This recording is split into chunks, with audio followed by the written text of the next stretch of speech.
बहुत समय पहले की बात है। राजा जनक चाहते थे कि उनकी पुत्री का विवाह किसी ऐसे वीर से हो जो केवल शक्तिशाली ही नहीं बल्कि धर्म, संयम और मर्यादा का पालन करने वाला हो। इसी सोच के साथ उन्होंने सीता के विवाह के लिए एक अनोखा स्वयंवर आयोजित करने का निश्चय किया। राजा जनक के पास भगवान शिव का दिव्य धनुष पिनाक था, जो अत्यंत भारी और शक्तिशाली था। स्वयंवर की शर्त यह रखी गई कि जो भी राजकुमार इस धनुष को उठाकर उस पर प्रत्यंचा चढ़ा देगा, वही सीता का पति बनेगा। स्वयंवर का समाचार सुनकर दूर दूर के राज्यों से राजा, महाराजा और महान योद्धा मिथिला पहुंचे। पूरा नगर फूलों, झंडियों और दीपों से सजा हुआ था। स्वयंवर मंडप में वो विशाल धनुष रखा गया, जिसे देखने मात्र से ही वीरों के मन में डर समा जाता था। एक एक करके बड़े बड़े बलशाली राजा आगे आए। किसी ने धनुष को उठाने की कोशिश की, लेकिन वो हिला तक नहीं। कोई पसीने में डूब गया तो कोई लज्जित होकर पीछे हट गया। धीरे धीरे सभी वीर हार मान चुके थे। सभा में सन्नाटा छा गया। उसी समय मिथिला में महर्षि विश्वामित्र अपने यज्ञ की रक्षा के बाद श्रीराम और लक्ष्मण को लेकर पहुंचे।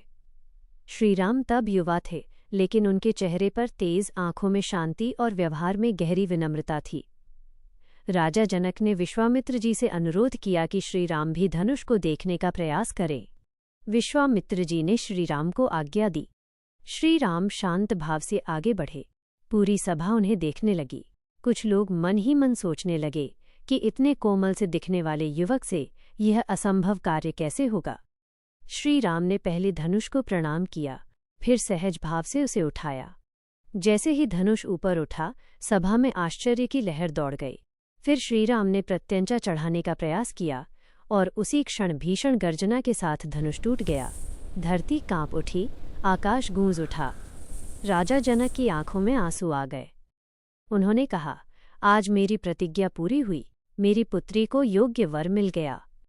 सीता ने लज्जा और श्रद्धा के साथ श्रीराम के गले में वरमाला डाली। पूरा मिथिला जय श्रीराम के जयकारों से गूंज उठा। देवताओं ने आकाश से पुष्प वर्षा की। यह केवल विवाह नहीं था, बल्कि धर्म और मर्यादा की विजय थी। बाद में अयोध्या से राजा दशरथ भी पहुंचे और बड़े हर्ष के साथ श्रीराम, सीता तथा लक्ष्मण, उर्मिला समेत चारों भाइयों का विवाह संपन्न हुआ। मिथिला और अयोध्या दोनों आनंद में डूब गए। ये स्वयंवर हमें सिखाता है कि सच्ची शक्ति नम्रता में होती है और योग्य व्यक्ति वही होता है जो बल के साथ साथ धर्म का पालन करे।